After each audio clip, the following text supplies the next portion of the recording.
moradores e moradoras pixeladas da nossa querida Cidade Gamer. Aqui quem fala é o Prefeito Viváqua e eu venho fazer um pedido a vocês. Contribuam com a Cidade Gamer.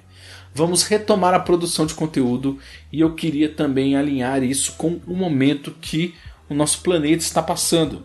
Eu sei que as incertezas, as dúvidas, a pandemia e a quarentena pode mexer muito com o nosso psicológico e eu queria tentar ajudar de alguma forma com a Cidade Gamer. A maneira que eu encontrei é produzindo conteúdo, dando sugestões, porque se tem alguma certeza nessa época de dúvidas é que videogames ajudam a fazer o tempo voar. Bom, não sou só eu que já perdeu as horas segurando o joystick por muito tempo. Então eu trago 2 planos no PicPay para que você possa ajudar a Cidade Gamer. Hoje a gente conta com um servidor pago de MP3. Ele cobra $7 por mês para armazenar 100 horas de áudio. Só que a gente voltou a subir os programas clássicos. Já subimos até os 50 dos podcasts antigos da Cidade Gamer. Isso é ótimo. Mas tendo em média que os programas têm de 1h20 a 1h30, alguns com 2 horas, com 50 episódios nós já tomamos 80% do espaço do servidor. E sem falar que temos ainda o Pause pro Café e o Resenha Expressa. E olha que eu nem cheguei a publicar os Power Offs. E se tudo der certo eu colocaria também os Pixel Records. Então eu precisaria de mais espaço. Vamos chutar que a gente precisa do dobro ou do triplo para colocar mais de 300 podcasts lá dentro. Ok, dobro ou triplo. Então $7 só para 21, que R$5, vamos dizer uns R$200, 150, alguma coisa assim. E vamos falar que a gente precisa de R$100 para manter o site vivo na hospedagem. Eu não posso me desfazer da hospedagem no meu site. Eu sei que tem outros serviços mais baratos, mas eu não consigo ter o tempo para fazer essa migração. Eu sou uma pessoa que cuida do site sozinho. E eu não posso abrir mão dos e-mails comerciais que estão ligados ao site com o endereço @cidadegamer. Não posso perder o site porque tem acordos que a gente fez com distribuidoras, parceiros e patrocinadores que precisam dos links ativos para que os temas que eles anunciaram com a gente indexem bem. Então eu realmente não posso abrir mão desse conteúdo e do site. Então vamos somar aí que a gente precisa de R$300. Eu criei 2 maneiras de contribuir pelo PicPay, com R$30 e com R$15. Eu sei que estamos em época de contenção de gastos, mas eu também sei que algumas pessoas conseguem ajudar. Por isso eu criei 2 valores, tirei aquela coisa que tinha de R$130, R$50, R$60 e mantive em 15 e 30. Se 20 pessoas doarem R$15, a gente bate a meta dos 300 e a Cidade Gamer fica suave por um longo tempo. A não ser que o dólar dispare de novo, mas eu vou estar aqui com a transparência trazendo para vocês. Se 10 pessoas contribuírem com 30, a gente tem a meta batida. E todo o excedente que passar para isso eu vou investir em equipamento, em melhora de banda, servidor, contratar designer, editor, músico e etc. E nesse momento eu estou editando podcasts para viver. E se eu conseguir tirar o equivalente ao que eu tiro de salário, de um cliente por edição, e eu conseguir tirar isso na Cidade Gamer, eu vou abrir mão de pegar tantos clientes e me dedicar mais tempo na Cidade Gamer. Quem sabe não volta a ser um grande projeto meu. É o meu sonho. Porque esses podcasts aqui são tranquilos de fazer, mas eu queria dar de cara com tudo, fazer vídeo, fazer live, fazer gravação semanal e tudo mais, ainda mais nessa época que todos nós precisamos de companhia e de distração. Então, os links vão estar na publicação, mas caso você esteja ouvindo pelo Spotify, por exemplo, e não tenha acesso ao nosso site, seria bacana se você entrasse no @cidadegamer no PicPay e assinasse um plano. Eu sou o Prefeito Viváqua, um abraço pixelado para vocês e fique agora com um ótimo podcast da nossa família Cidade Gamer.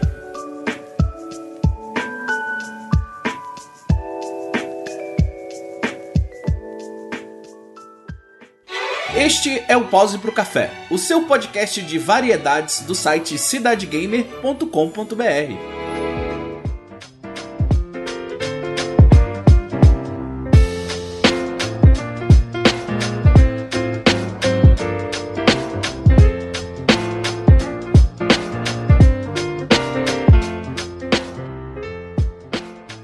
Twitter é uma ferramenta excelente para a gente conversar sobre games. É o lugar que a gente, sei lá, segue o desenvolvedor, o artista visual, ou às vezes o velho exército de um homem só, o cara que é o programador, o designer, o músico e, sei lá, tô falando de você, Toby Fox, tô falando de vários outros que se identificam aqui. Pequenos estúdios e grandes estúdios falam diretamente com fãs e liberam material. O Twitter é uma ferramenta incrível. E outra coisa que a gente faz quando está ocioso, seja por um isolamento social ou seja por um fim de semana de chuva, a gente não consegue ficar muito atento, é usar as redes sociais para se distrair. E quando você segue muita gente gamer como eu sigo, sejam os meus amigos da indústria, jornalistas, youtubers, etc., você percebe que eles geram conteúdos espontâneos que são muito bacanas. Um deles foi a minha infância em 4 jogos. Mas por que 4 jogos se eu posso fazer uma lista no Twitter? Porque você podia botar os prints. E o Twitter tem um limite de 4 imagens por tweet. Quando você coloca o print, quando você coloca o screenshot, quando você coloca uma foto, sei lá, da capa do jogo, uma foto do momento do jogo, você está automaticamente transportando as pessoas que conhecem aquele jogo para o momento em que tiveram contato. Se a cena que está no print é marcante, é capaz de você ouvir a trilha sonora. E a outra vantagem do Twitter é que a faixa etária é completamente variável. Por exemplo, eu tenho um primo chamado Gustavo. Ele mora em Brasília, ele é ouvinte da Cidade Game e me segue no Twitter. Eu não lembro exatamente qual é a distância nossa de idade. Eu acho que eu sou 15 anos mais velho que ele. Alguma coisa assim. Isso quer dizer que quando eu tinha 15, em 1995, ele era bebê. Ou uma criança sem muito desenvolvimento de coordenação, muito menos lembrar de pontos de trama relevantes. Então, a infância dele foi provavelmente no final dos anos 90, começo dos anos 2000, onde eu já estava dirigindo na locadora ou na Feira dos Importados em Brasília comprar jogos.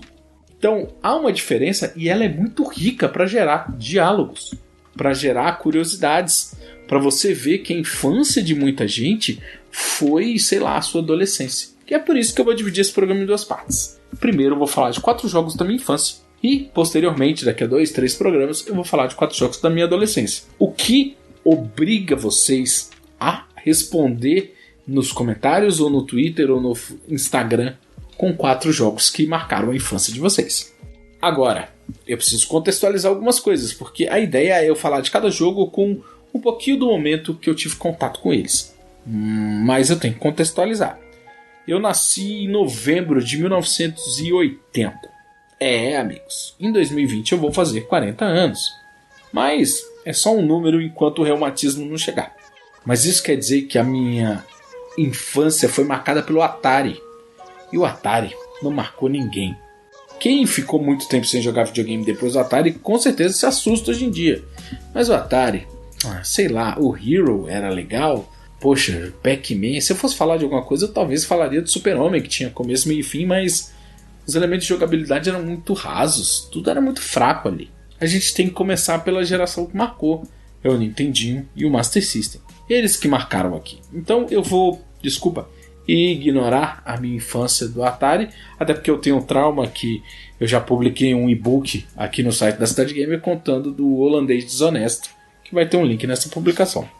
Mas o caso de verdade é que eu preciso falar desses jogos. E lembrando, eu vou tentar contextualizar o ano que eu tive acesso a esses consoles.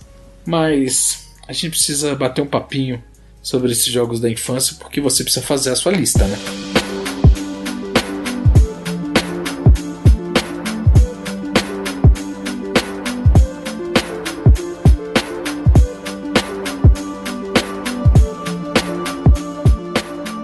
Eu acho que o primeiro da lista é um dos maiores clichês dos podcasts clássicos da Cidade Gamer.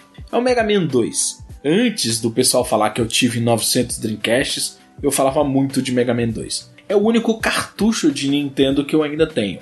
Rockman 2. Não, eu não tenho do Famicom. Eu tenho o Nintendinho cinza com aquela capa horrorosa.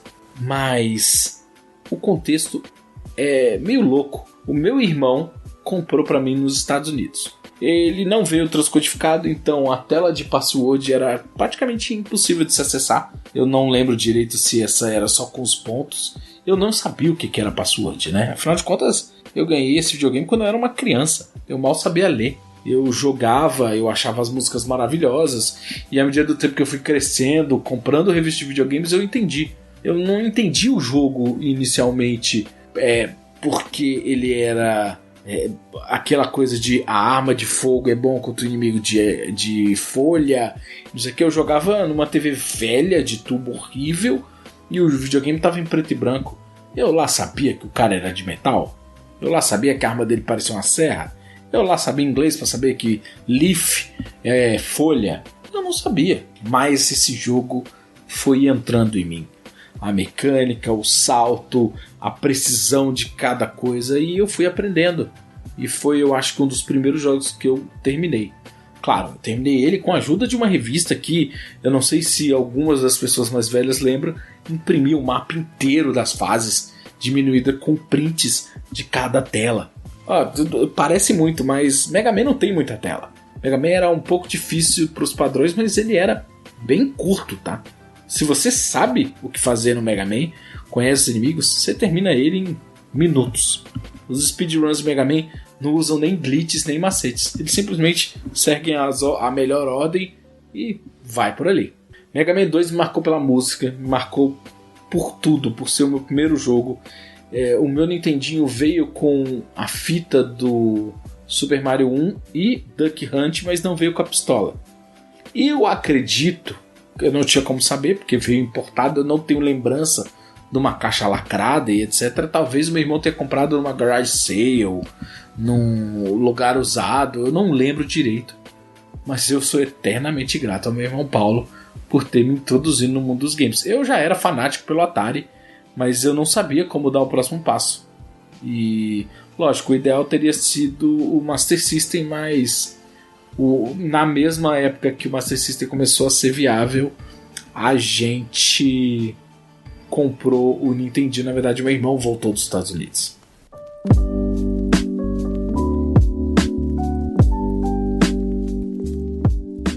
Bom, eu vou intercalar com outro jogo. Um jogo da Disney na plataforma concorrente, mas não concorrente direta, na plataforma seguinte, o Mega Drive. O Mega Drive foi lançado em 1989. Eu tenho quase certeza que ele chegou em 89 no Brasil.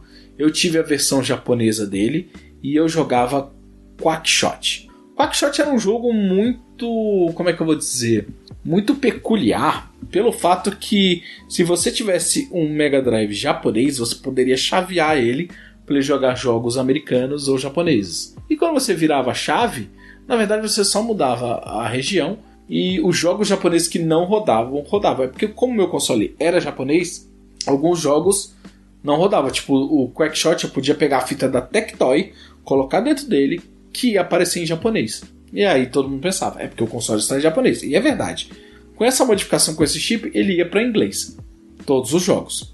Isso era bacana. Mas o que eu não sabia do Quackshot é que ele estava me introduzindo para um Metroidvania. Eu não vou mentir para você e falar que eu sou fanático por Metroidvania. Mas eu não vou mentir para você e falar que eu joguei Metroid no Nintendinho. Isso é um absurdo incabível. Eu não tenho como ter feito isso. O jogo não tem mapa, o jogo não te ensina a fazer nada. E as poucas coisas que ensina tá em texto, em inglês. Eu era um moleque, eu nem lembro da capa do cartucho do Metroid. É um jogo que eu acho que eu não teria nem se eu fosse colecionador, porque ele não me impactou mesmo sendo o Metroid. Por quê? Porque não fez parte do meu imaginário. Eu tava jogando... Eu tinha 6 Mega Mans pra jogar. Não, Mega Man eu não preciso falar de plural, porque é só falar Mega Man com E no final. Mas o Quackshot tinha o Pato Donald. Tinha anúncio nas revistas de games, página inteira. E eu não entendi o conceito Metroidvania. E aí eu entendi que a sua arma era uma pistola de desentupidores de pia. E aí uma das primeiras coisas que você fazia quando você chegava no final de uma fase que tinha um muro, era você tinha que falar com, eu não sei se era o professor Pardal ou o Pateta ou alguma outra pessoa, que ia te dar o desentupidor amarelo, que grudava e que você podia subir e usar como plataforma. Cara, cada coisinha que você ia abrindo no jogo ajudava você a avançar mais. Se você jogou na infância como eu joguei no começo, sem saber nada, era tipo 2 fases, você morria, acabava e era isso. A verdadeira graça do Quackshot, pra quem não sabia o que fazer no jogo, era atirar com desentupidor de pia na cara do mini bafo de onça, porque ele era menor que o Pato Donald, e comer pimenta e atravessar todo mundo puto de raiva. Era isso, não tinha mais o que fazer. Agora, se você tinha um amigo adolescente mais velho, eu tinha o Cláudio, um amigo meu, e ele terminou o jogo na minha frente, eu tentava anotar, eu anotava as coisas que precisava fazer, e eu não terminei. Eu lembro que eu não terminei, eu terminei com o Quackshot no emulador, e eu lembro o quanto eu fiquei marcado de que eu poderia avançar mais. Quando eu cheguei na tumba, eu fiquei assim impressionado. Já o Castle of Illusion eu terminei, porque ele era básico, ele evoluía a jogabilidade, a dificuldade, mas a jogabilidade era jogar maçã e pular de bunda nos inimigos. Bumbum guloso, Mickey Mouse.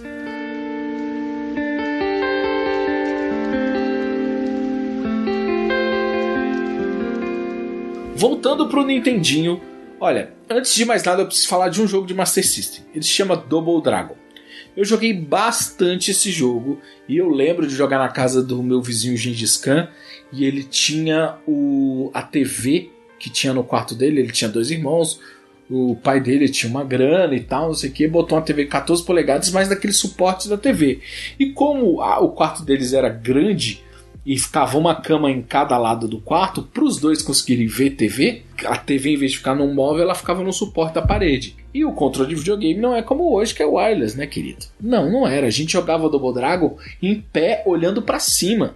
Quando chegava aquela fase que você tinha que ficar dando os pulos para dar contínuo infinito, a última fase, a gente queria morrer, que a gente tinha que ficar lá na frente pulando. Era a única hora que a gente percebia que tava na frente, porque você para de jogar para ficar fazendo uma coisa repetitiva, né? Mas eu não vim falar de Double Dragon 1. Eu vim falar de Double Dragon 3 de Nintendinho. A trilha sonora desse jogo me marcou tanto, que a minha fita do meu primeiro Gradiente... Agora eu tô datando a minha idade, tem gente que não entende o que tá acontecendo.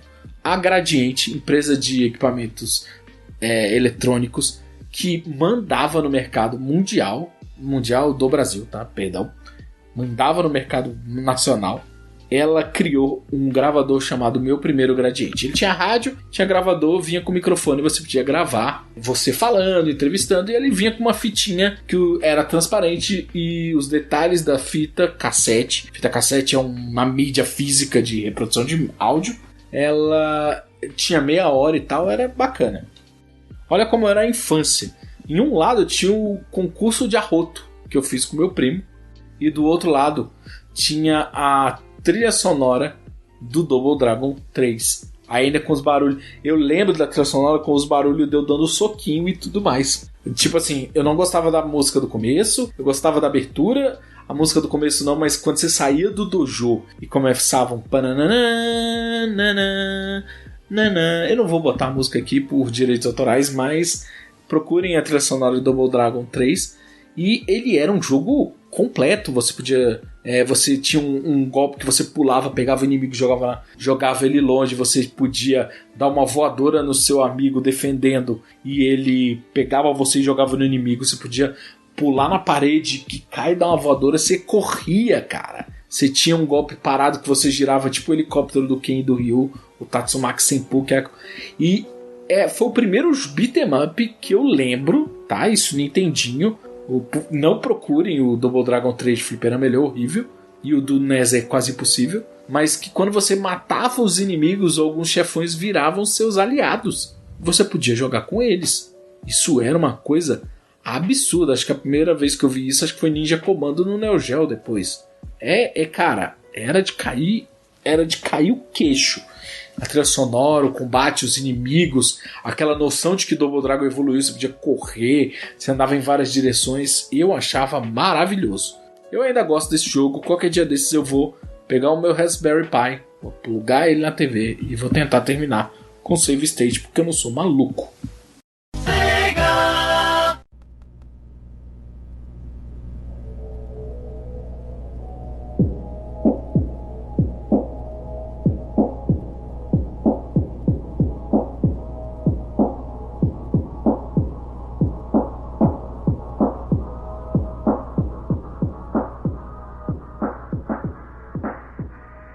Agora vem, eu acho que o jogo que eu mais joguei no Mega Drive.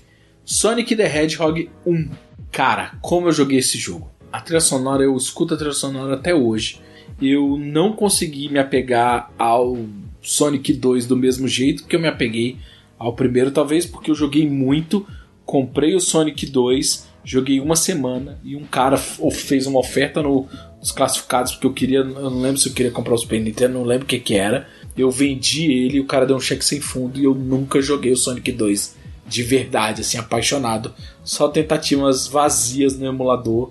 E eu vou me redimir disso, pode ter certeza absoluta. Eu já coloquei todos eles no meu PSP e vou jogar com muito orgulho. Mas, cara, doeu, viu? Doeu de verdade ter perdido, porque eu jogava, tinha o Sonic 1 e o 2. Eu jogava muito Sonic. Muito, mas muito. Eu lembro, parece que eu lembro do sabor da fita e da capa. Eu não tô falando que eu comia, sabe? Parece que quando eu vejo aquela capa da Tectoy, com aquele Sonic gorduchinho e tal, me remete a tudo, me remete aonde eu lanchava perto da locadora, ao quanto eu jogava, nas músicas, na trilha sonora, nas músicas e na trilha sonora, na redundância, nas fases de bônus. E sabe quando você é bom numa fase de bônus, de tanto que você jogava? Era isso. O tanto que eu vivia Sonic the Hedgehog. O tanto que eu amava esse jogo, de pegar todas as esmeraldas e terminar, e ver o final, e ver o Sonic crescer na tela quando ele termina e ele pula na sua direção. Fazer o macete do debug mode pra cima, C pra baixo, C, esquerda, direita, C, e mudar o mapa, entupir de moeda e botar as coisas de terminar a fase antes.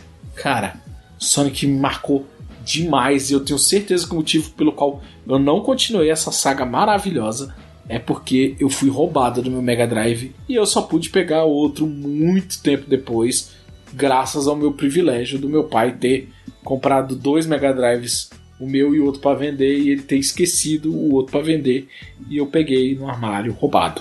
Um dia eu escrevo esse conto para vocês, ou eu venho contar aqui.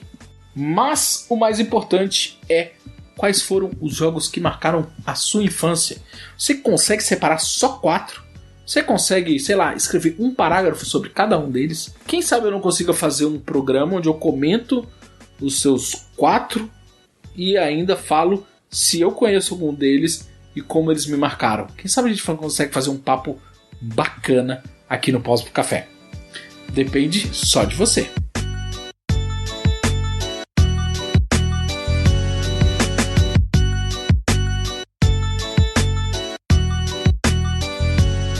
O Pause do Café é feito na minha pausa do café para você ouvir na sua.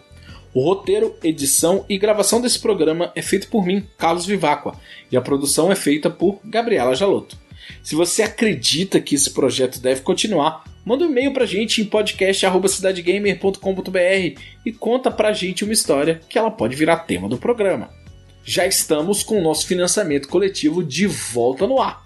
Acesse Cidade Gamer no PicPay ou procure no post da Cidade Gamer. Se você não acessa, está ouvindo a gente pelo Spotify, por favor, procure no aplicativo do PicPay maneiras de colaborar. Comece em R$15 e vai até 30. Você pode ajudar a gente a ter um servidor melhor, a ter mais jogos, a ter mais conteúdo e eu a me dedicar mais tempo para produzir coisas para vocês. Sou o Prefeito Vivacqua, um abraço pixelado para vocês e a gente se vê nos próximos podcasts da família Cidade Gamer.